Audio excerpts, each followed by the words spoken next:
सपा और कांग्रेस में चली खींचतान के बीच अब अजय राय आजम खां से कल मुलाकात करेंगे सीतापुर। हमारे साथ अल्पसंख्यक कल्याण मंत्री दानिश आजाद जी कल आजम खां से अजय राय की मुलाकात है। अब ये सपा पे ही सियासी सेंधमारी शुरू हो गई। अभी तक बयानबाजी चल रही थी, खींचतान था, तनाव था। अब सपा को लेकर मुसलमानों को क्या मैसेज देना चाहते हैं? देखिए, मुसलमानों को कहीं कोई मैसेज नहीं है। वो कांग्रेस पार्टी अपना ये उनका स्टैंड है, किसी से मिले स्वतंत्र हैं। लेकिन जहां तक बात मुसलमानों की है तो मुस्लिम समाज को आज हमारी डबल इंजन के मोदी और योगी सरकार पे पूरी तरीके से भरोसा है। भारतीय जनता पार्टी की सरकार ने जिस ईमानदारी तरीके से और जिस तत्परता से हमारे मुस्लिम समाज को विकास डेवलपमेंट से जोड़ने के लिए काम किया है, और चाहे शिक्षा हो, सुरक्षा हो, स्वास्थ्य हो, रोजगार हो, उद्योग हो, हर दिशा में मुस्लिम समाज को आगे बढ़ाने की नीयत से जो हमारी डबल इंजन की सरकार ने काम किया, आज हम कह सकते हैं कि हमारे प्रदेश के आम मुसलमानों को भारतीय जनता पार्टी को पूरी तरीके से भरोसा है। आजम से अजय राय की मुलाकात का क्या मतलब मायने निकाला जाए? क्योंकि आजम खां से मिलना, कुछ शिकायतें, गिला शिकवा दूर करना या सियासी डेंट करने की कोशिश समाजवादी पार्टी को। देखिए, कांग्रेस का ये स्टैंड है, वो कांग्रेस का कॉल है, जिस नियत से भी करें। और गठबंधन की जो बात आपने की, जो इंडिया मैसेज देने की कोशिश, देखिए, जो आपने गठबंधन इंडिया अलायंस की बात की, तो इंडिया अलायंस कहीं भी धरातल पे सार्थक नहीं है। और सार्थक इसलिए नहीं है कि विपक्षी दलों ने जो तमाम ये जो गठबंधन किया है, तो इसका एजेंडा समाज की सेवा, राष्ट्र का उत्थान, भारत का विकास नहीं है। इसके पीछे इनका एजेंडा अपना निजी राजनीतिक स्वार्थ को पूरा करना है, अपनी राजनीतिक जमीन को जो है मजबूत करना है।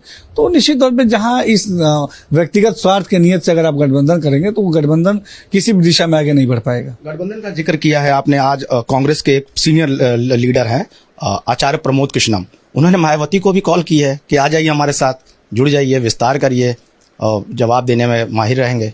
देखिए, जैसे मैंने बताया, गठबंधन का धरातल पे कहीं कोई इम्पैक्ट नहीं, और विपक्षी दल ही जब आपस में एका नहीं हो रहे, और एका इसलिए नहीं हो रहे कि जानते हैं कि आज जनता को विपक्ष पे कहीं कोई भरोसा नहीं। क्योंकि जिस तरीके से हमारी केंद्र की मोदी सरकार ने पूरी ईमानदारी से भारत की तरक्की के लिए सबका साथ और सबका विकास के नारे पे काम किया, और पूरी 2014 से लेकर अब तक 9 साल में लगातार भारत के मान सम्मान, प्रतिष्ठा को और क्षमताओं को बढ़ाने का काम मोदी जी ने किया, तो जनता का साथ आज मोदी जी के साथ है। एक चीज आप गौर करिए कि अब अजय राय कोशिश कर रहे हैं आजम खां से मिलने की, फिर इधर आचार्य प्रमोद कृष्णम मायावती को कॉल कर रहे हैं। ये दोनों मैसेज क्या देना चाहते हैं? मतलब आप समझ रहे हैं मैंने कहने क्या मतलब? एक अल्पसंख्यक है तो दूसरा दलित चाह रहा है, दोनों आ जाएंगे इंडिया अलायंस में तो मजबूती हो जाएगी। तो क्या इस सोच के साथ वो आगे बढ़ पाएंगे? देखिए, जनता किसके साथ है ये मायने रखती है। आप किस पार्टी को जोड़ रहे हैं, किसको तोड़ रहे हैं, ये नहीं मैटर करता है। जनता का विश्वास, जनता का मत, जनता का साथ किसको, ये इंपॉर्टेंट है। और जनता का साथ हमारी मोदी सरकार के साथ है। आप लगातार प्रदेश सरकार मदरसों को आधुनिकीकरण की तरफ बढ़ रही है। शिक्षा, एक हाथ में कुरान, एक हाथ में लैपटॉप, आप AI का भी इस्तेमाल कर रहे हैं। बड़ी तेजी से ये मतलब चीजें चेंज हो रही, मॉडर्न एजुकेशन हो रहा है। इसको कैसे देख रहे हैं?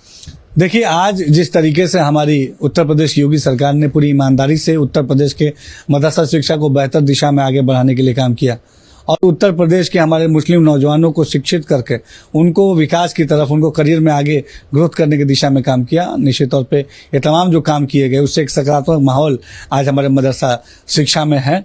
और आर्टिफिशियल इंटेलिजेंस जो आज क्रांति का युग है, डिजिटल क्रांति है, इस डिजिटल क्रांति के युग में आर्टिफिशियल इंटेलिजेंस को मजबूत करते हुए मदरसा शिक्षा भी उससे जुड़े, मदरसा शिक्षा मुख्य धारा से जुड़े, इस लक्ष्य के साथ हम काम कर रहे हैं। तो ये हमारे साथ है अल्पसंख्यक कल्याण राज्य मंत्री दानिश आजाद, जो साफ तौर पर कहना है कि मदरसा आधुनिकीकरण की तरफ बढ़ रहा है और मॉडर्न एजुकेशन की तरफ बढ़ रहा है, और आर्टिफिशियल इंटेलिजेंस आ रही उसको मुख्य विकास के धारा में लाने की पूरी कोशिश कर रही है प्रदेश सरकार। वीडियो जर्नलिस्ट समर के साथ अनुज कुमार, भारत एक्सप्रेस, लखनऊ।